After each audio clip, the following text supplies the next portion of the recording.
Okay, welcome to this discussion of critical analysis as part of the continuing professional development programme here at the University of Glasgow. This CPD session will focus on the skills of critical analysis using a short prose extract as an exemplar.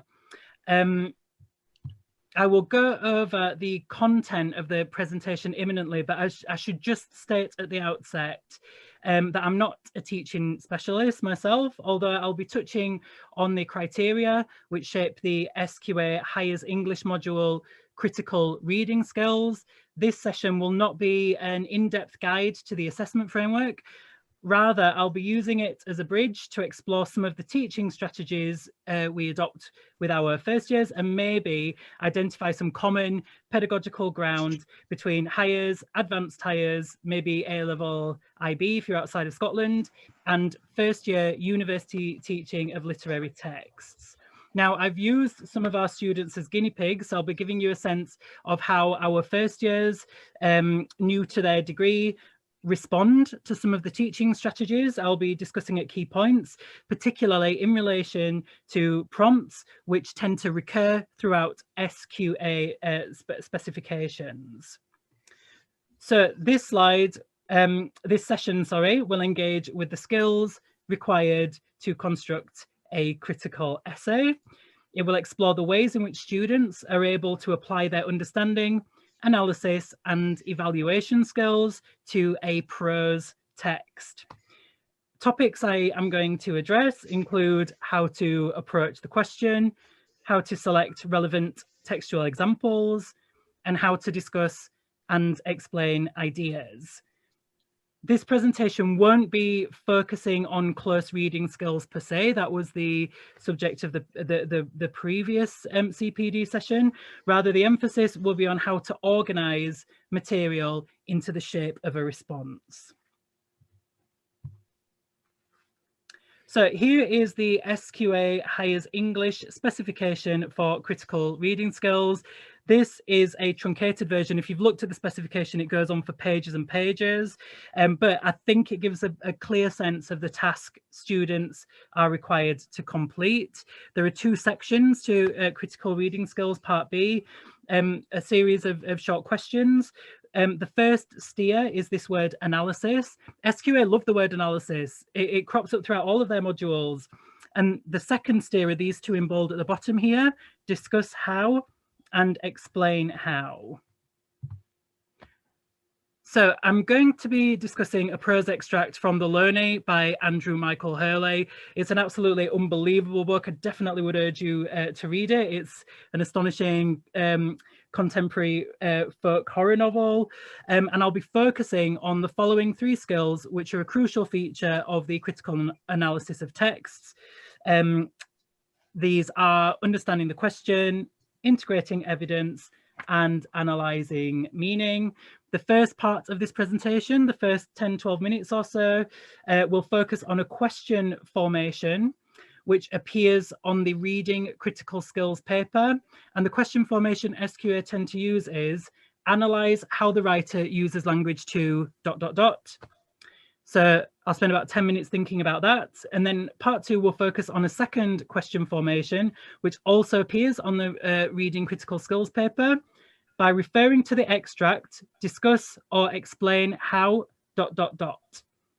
Now I'll blend understanding the question, integrating evidence and analysing meaning as part of my approach to both of these question formations, both of these areas of critical analysis.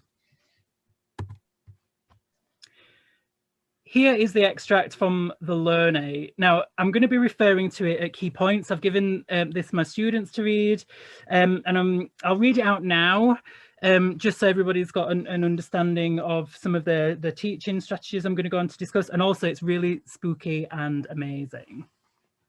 But it was impossible to truly know the Learning.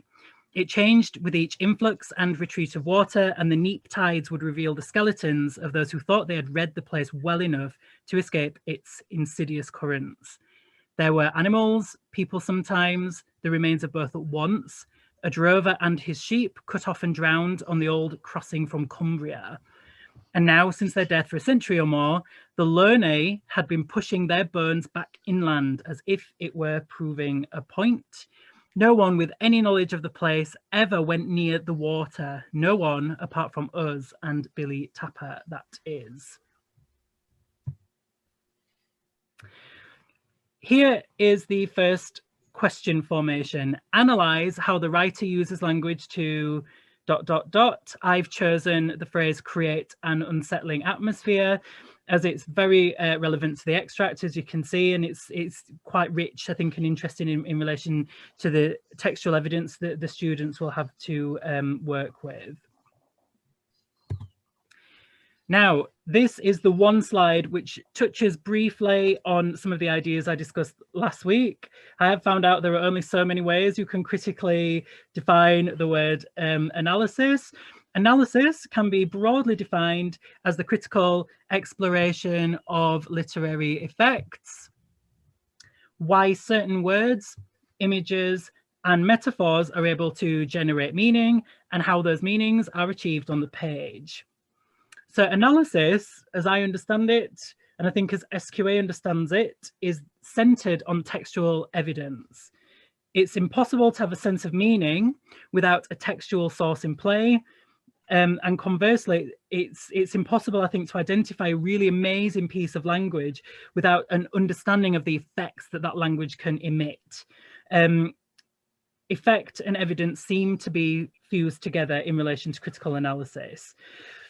However, this tends to be a really difficult concept for students to grasp when they're faced with the challenge of critical analysis, as I'm sure everybody watching this knows from our own teaching practice of literature.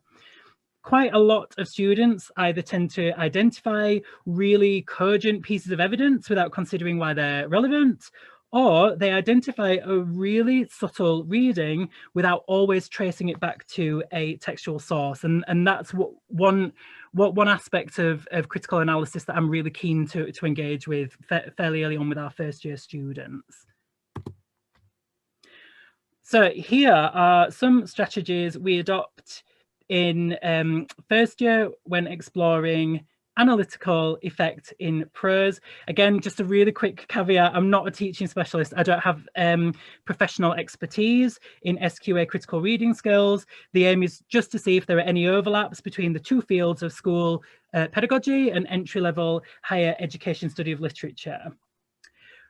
So the steer in the question is unsettling atmosphere. So this will shape the teaching response in relation to the task, which is critical analysis.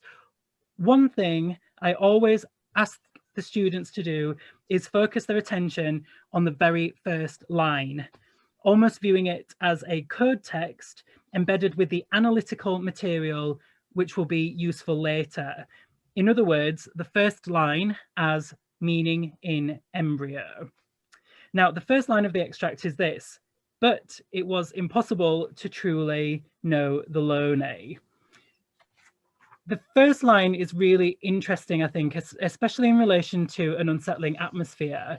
Beginning with a conjunction in the word but establishes a degree of past connections, which the reader does not have access to.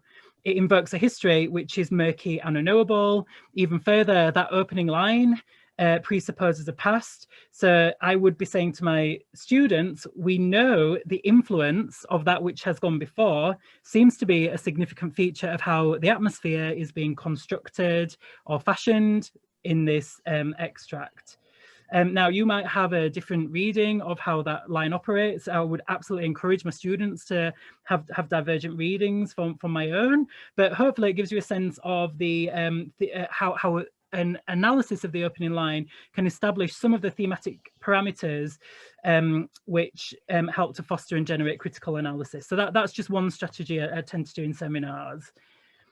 And another strategy is to ask students to focus on the voice. And I always ask the question, who is the speaker?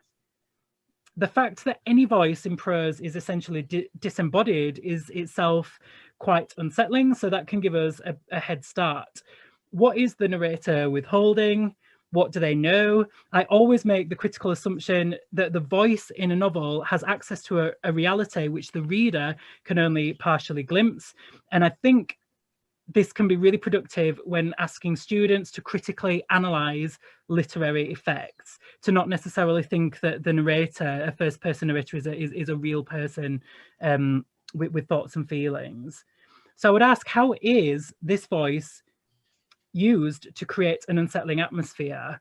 Well, in the extract, the speaker knows more than us. They have access to a history, as we've established from the first line, which we as readers can only glimpse through their disclosures.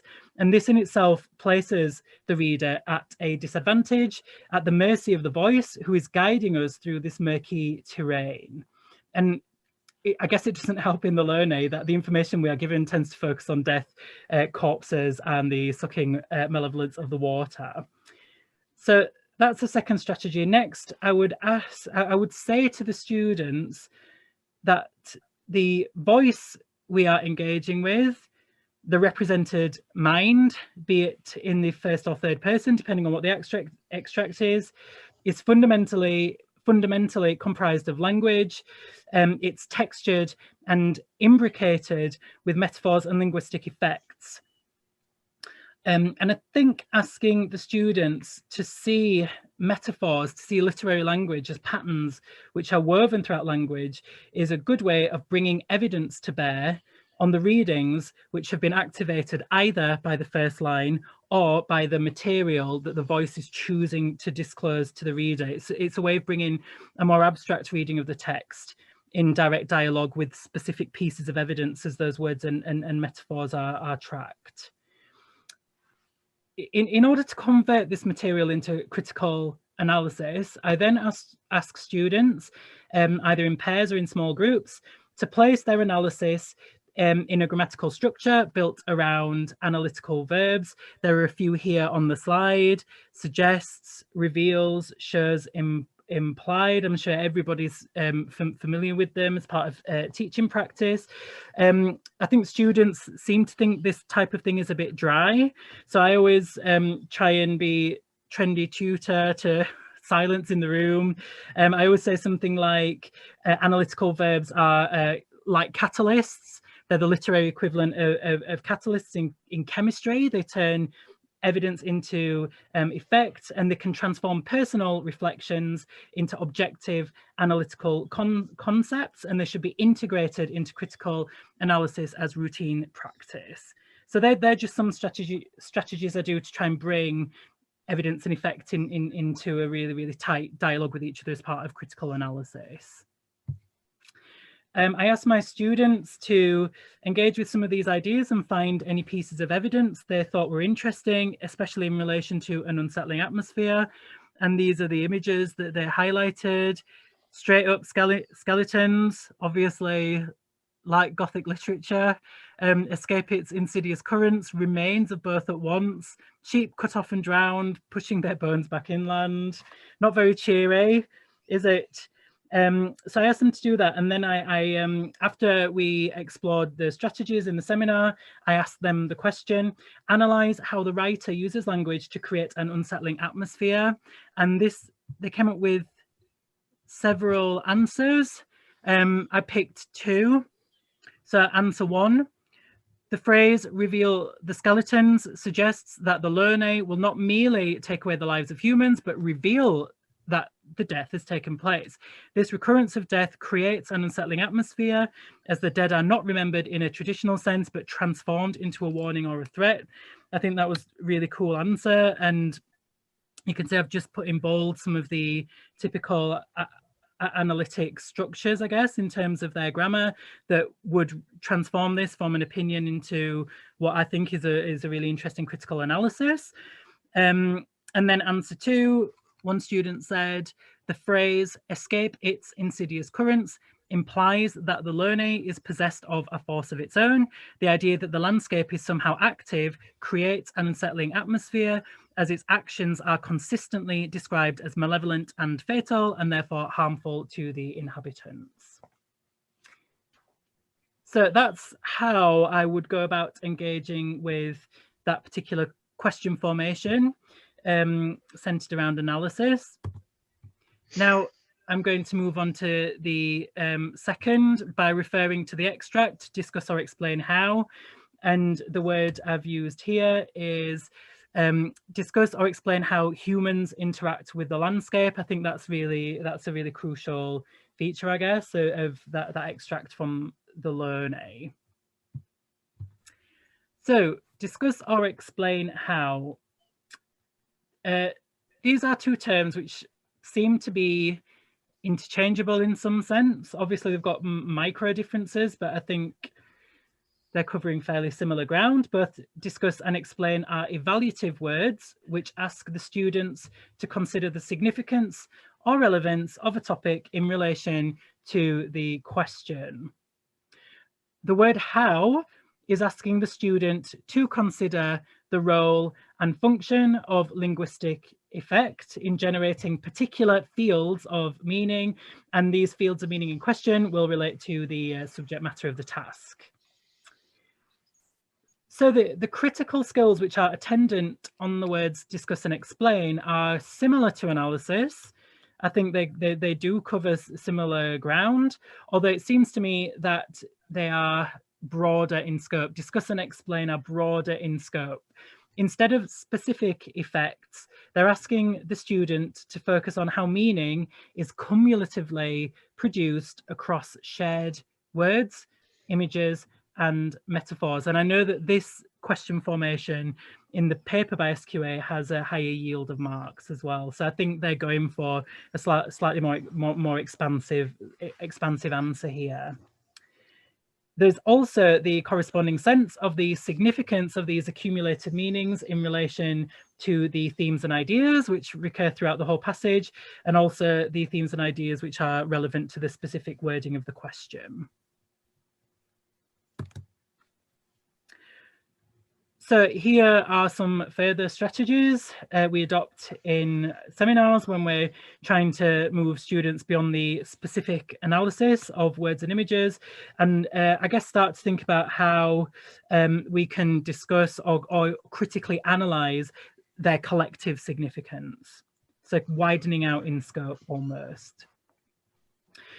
The first strategy is regarding the extract as a kind of elongated conceptual metaphor. Now, there is no extended metaphor in a strict literary sense in this extract. There are no conceits as far as I can see. Rather, I'm just trying, when I say this, to encourage the students to see how a concept or a reading is produced through a slow accretion of creatively textured evidence. If you say to the students that metaphors and images, though different, can work to produce a tone or a deeper sense of meaning, then I found this is usually quite an effective way of highlighting the links between the disparate aspects of the text, between bringing different images, metaphors, and similes into a kind of critical dialogue with each other, showing how these images effectively can speak to each other. And I just think it's really nice to remind the students that metaphor itself gets to the very heart of what literature is.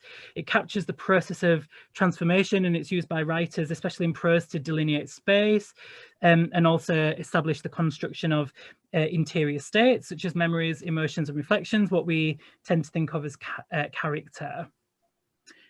So first, I would split the students into pairs and say something like, working with words, images, and metaphors as our baseline, trace how humans interact with the landscape of the learning.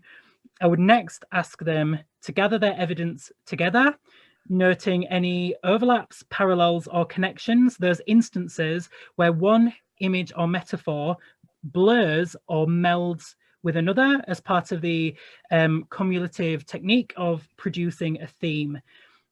I would then ask students to color code the words, images, or metaphors which relate to the component parts of the question. In this case, it would be people, the landscape, and how the two interact.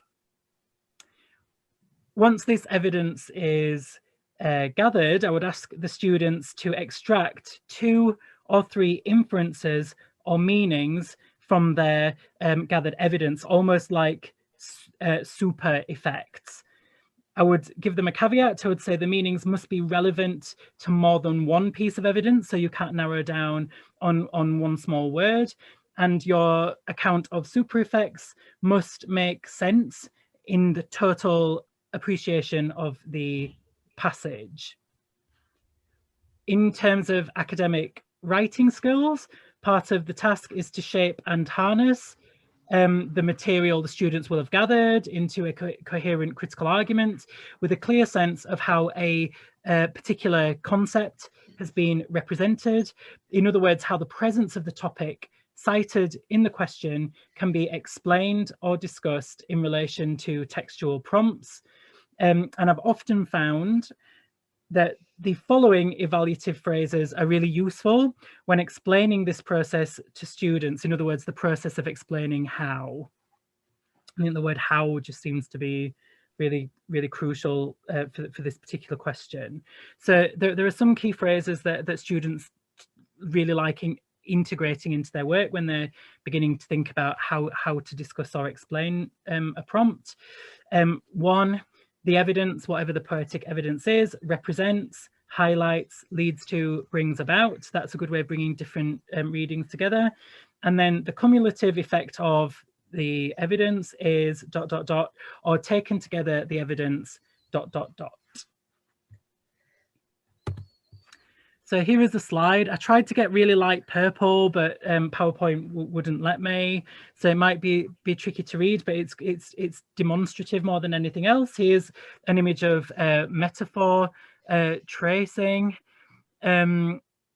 Blue refers to the landscape, red refers to the people, and purple is where the two kind of extended metaphors, the textured writing in relation to the prompt, seem to mingle or meld together, and you can see there's quite a lot of purple here. I have found in my seminar teaching this is an effective way of helping students to clearly see how different sections of evidence can be almost selected and applied to specific components or parts of the question. The task of explaining or discussing how the question is operating throughout the passage tends to be made just that bit more visible. So I corralled my students. I said, okay, let's give it a go. Let's try and discuss or explain how humans and the landscape are in dialogue or a relationship with each other throughout the extract. And here are two responses. And again, in bold, you can see I've underlined words which I think are quite effective in transforming a reflection or an opinion into critical analysis.